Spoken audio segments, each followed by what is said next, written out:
విద్యార్థులు కష్టపడి చదువుకుంటే మీకు ఉజ్వల భవిష్యత్తు ఉంటుంది. ప్రభుత్వం ఇస్తున్న అవకాశాలు ఉపయోగించుకోవాలి అని మంత్రి పొన్నం ప్రభాకర్ అన్నారు. ఈ నేపథ్యంలో సిద్దిపేట జిల్లా కోహెడ మండలం బస్వాపూర్ గ్రామంలో జిల్లా పరిషత్ ఉన్నత పాఠశాలలో ఇన్సెంటివ్ విద్యా ఫౌండేషన్ సహకారంతో computer lab and science lab and robotics ల్యాబ్లను ప్రారంభించారు. సైన్స్ ల్యాబ్ను సందర్శించి విద్యార్థులు చేసిన మానవ అవయవాలను ఆసక్తిగా తిలకించారు. విద్యార్థులతో నేరుగా మాట్లాడారు. మంత్రి పొన్నం ప్రభాకర్ మాట్లాడుతూ మీ ప్రతిభను ఉపయోగించుకుని చొరవ తీసుకుని విద్యార్థులపై శ్రద్ధ పెట్టండి. సక్సెస్ఫుల్ స్కూల్గా ముందుకు పోతుంది. మా టీచర్లు 30 ఏళ్ల క్రితం చెప్పిన వారి పేర్లు కూడా మేము మర్చిపోలేదు.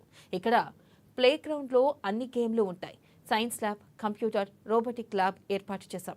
లక్ష్యాన్ని నిర్దేశించుకుని చదవాలి. స్పోర్ట్స్ సమ్మర్ క్యాంపులు ఏర్పాటు చేసి అందరూ ఆడే విధంగా చూడాలి అని అన్నారు. సార్ చెప్పింది కానీ నేను చెప్పేది కానీ ఒకటే, మీరు కష్టపడి చదువుకుంటే మీకు ఉజ్వల భవిష్యత్తు. మీరు ఈ సమయాన్ని మీరు వట్టిగానే వేస్ట్ చేస్తే తర్వాత జీవితంలో మామూలుగా మళ్ళా కదే.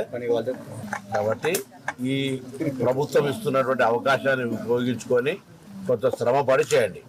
మీరు అడుగుతున్న కార్యక్రమాలన్నీ కూడా నేను ఇక్కడ ఉన్నటువంటి గ్రామ పెద్దలందరూ ఉన్నారు, పొలిటికల్ సంబంధం లేదు. గ్రామ పెద్దలందరూ కానీ టీచర్లు కూడా అసూరెన్స్ ఇస్తే బయట బస్సులు బంద్ అయ్యి పిల్లలంతా ఇక్కడ చదివితే 2 రూములు కానీ 4 రూములు మళ్ళీ అకాడమిక్ ఇయర్ స్టార్టింగ్ వరకు కట్టిస్తాం. వాటర్ ప్లాంట్ ఇస్తాము. స్పోర్ట్స్ అన్ని బయట ప్రైవేట్ స్కూల్ ఏమైనా అంతకంటే మండలంలో ఇది బస్వాపూర్ అనేది రోల్ మోడల్ స్కూల్ ఉండడానికి కొరకు టీచర్స్ మీరు ఆ విశ్వాసం ఇవ్వాలి. ఫస్ట్ ఇక్కడ ఉన్న పేరెంట్స్ అందరికీ మీరు ఆ విశ్వాసం ఇస్తే ఇష్యూస్ రిజాల్వ్ చేసే బాధ్యత నాది. మీకు హెడ్ మాస్టర్స్ కు టీచర్స్ అందరికీ కలెక్టర్ గారు నేను ఇద్దరం బస్వాపూర్ స్కూల్ కి సంబంధించిన మొత్తం ఒకసారి మార్చలేం కావచ్చు సమాజంలో. బస్వాపూర్ స్కూల్లో మీకు కావాల్సినటువంటి అదనపు గదులు ఎన్ని కావాలన్నా, డ్రింకింగ్ వాటర్ ఇష్యూ అయినా, ప్లే గ్రౌండ్ అయినా, ఇంత ఓపెన్ ప్లేస్ ఉన్నటువంటి పరిస్థితులలో బ్యూటిఫుల్ స్కూల్ నడపవచ్చు.